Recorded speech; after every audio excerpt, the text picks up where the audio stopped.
کہ ہم لڑیں گے اور آخری حد تک لڑیں گے، ان غیر قانونی مخصوص نشستوں والوں کو حلف نہیں اٹھانے دیں گے، اور یہ پوزیشن انہوں نے بہت اسٹرانگ لی ہے، اور اسی پوزیشن کی بنا پر جو گنڈاپور صاحب نے لی ہے، نہ ہی اب چیئرمین سینٹ کا انتخاب ہو سکتا اور نہ ہی اب ڈپٹی چیئرمین کا انتخاب ہو سکتا ہے۔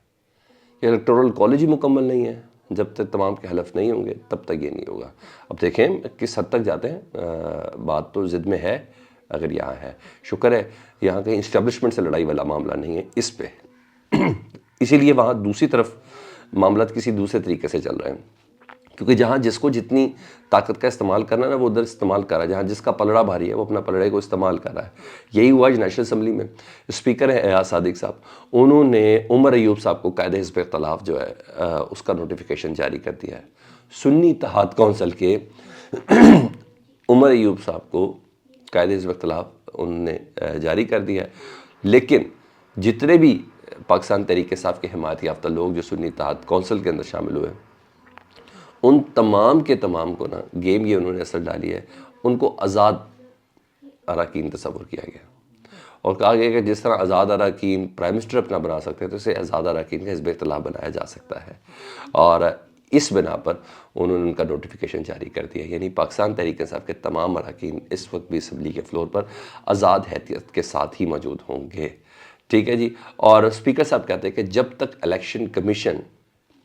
ان آزاد اراکین کی سیاسی یا پارٹی وابستگی کا نوٹیفیکیشن جاری نہیں کرتی، ہم سنی اتحاد کونسل کا ان کو رکن نہیں مانیں گے۔ دیکھا وہاں کیا ہو رہا ہے کے پی کے میں، یہاں کیا ہو رہا ہے، تو بھائی ٹھیک ہے کے پی کے میں وہ طاقت کا استعمال کریں، پھر آپ قومی اسمبلی کے اندر طاقت کا استعمال کریں، اب کریں، اب دیکھیں کیا ہوتا ہے۔ مطلب گیم پلان یہ بنا، پہلے پاکستان تحریک انصاف سے اس کا نشان لیا گیا، ہاتھ پیر باندھ کے، بلکہ منہ بھی باندھ کے ان کو اسمبلی کے اندر اتارا گیا، انتخاب کے اندر اتارا گیا۔ دوسرا ان کے آزاد اراکین کو چھین لیا گیا، ان کی مخصوص نشستوں کو چھین لیا گیا۔ تیسرا بھی یہ ہے کہ ان کو اسمبلی کے اندر بھی آزاد ہی ڈکلیئر کیا گیا۔ آپ کو پتہ یہ کتنا بڑا تھریٹ ہے، میں آپ کو بتاتا ہوں۔ مطلب پی ٹی آئی پر مسلسل ہر وقت یہ خطرہ منڈلاتا رہے گا کہ ان کے اراکین کو کسی وقت بھی فارورڈ بلاک بنا کے دباؤ میں ڈال کے روب ڈالا جا سکتا ہے کہ ہمارے پاس فارورڈ بلاک بن گیا یا دباؤ ڈل گیا یا کچھ بھی ہے، فلور کراسنگ یا قانون سازی کا ہمیشہ کہ بھئی آزاد حیثیت ہے ان کا، یہ فلور کراسنگ بھی کریں، اگر ووٹ کسی ایسی جگہ پہ بھی ڈالیں جہاں سے پاکستان تحریک انصاف نے منع کیا ہو تو ان کی جو سپریم کورٹ کے حکم کے مطابق ان کی رکنیت معطل نہیں ہوگی، وہ پارٹی کے رولز کے تابع نہیں ہیں۔ تو سر یہ بڑی باریک گیم ہے، یہ مزیدار پلان ہے ان لوگوں کے جو پاکستان تحریک انصاف کے خلاف ہے۔ ادھر عمران خان صاحب کا ایک اور مقدمہ تھا، اس میں وہ بری ہو گئے، مارگلہ تھانے میں تھا یہ مقدمہ، اور دفعہ 144 تھی، اور اس کی بنا پر دہشت گردی کا مقدمہ تھا، ایک ریلی نکالی تھی۔ تو آج عمران خان، اسد عمر اور پاکستان تحریک انصاف کے دیگر اہم ترین لوگوں کا نا مقدمے سے باعزت بری کر دیا گیا، تسلیم کیا گیا کہ آپ کے اوپر جھوٹا مقدمہ بنایا گیا تھا، جو آپ کو پھنسانا تھا اور آپ کو پریشان کرنا تھا، تو یہ چیز تھی، تو اس لیے۔ اور مرید عباس ہے جوڈیشل مجسٹریٹ جنہوں نے یہ فیصلہ کیا۔ مجھے یہ لگتا ہے، میرا اپنا ویسے تھوڑا آئیڈیا ہے اسٹیبلشمنٹ کے، یہ باقی چیزیں حکومتی اور سیاسی چل رہی ہیں، دوسری طرف اسٹیبلشمنٹ والے معاملہ چل رہے ہیں۔ مجھے لگتا ہے یہ تھوڑی بہت جو تبدیلی ہوئی ہے نا بیرسٹر گوہر صاحب کی شکل میں، شیر افضل مروت صاحب کی شکل میں، جو نیریٹو میں تھوڑی ہلکا پن آیا ہے، اور ٹکراؤ والے معاملے میں تھوڑی ذرا کمی آئی ہے، یہ اس کے ثمرات ہیں، مجھے ایسا لگتا ہے۔ کیونکہ بشرا بی بی کا جو بیان تھا پیشی کے دوران، جس پہ انہوں نے ذمہ داروں کا تعین کیا اور پھر army chief, D G, I S I, ان سب کا نام لے کے کہا، اور پھر اس کو بھی بڑے ہی زبردست طریقے سے پاکستان تحریک انصاف نے تھوڑا گولائی میں کاٹا کہ نہیں، ان لوگوں کی ذمہ داری بنتی ہے کہ یہ سیکیورٹی فراہم کریں، جب حکومت یا یہ جو پی ڈی ایم ہے جب اس حد تک یہ تمام معاملات کر رہی، عمران خان صاحب کی جان کو خطرہ ہے۔ جس طریقے سے وہ کیا گیا نا، موقف بھی ہلکا کیا گیا باقاعدہ طور پر، مطلب بتایا جا رہا ہے اسٹیبلشمنٹ کی طرف سے کہ اچھے بچوں کی طرح رہیں گے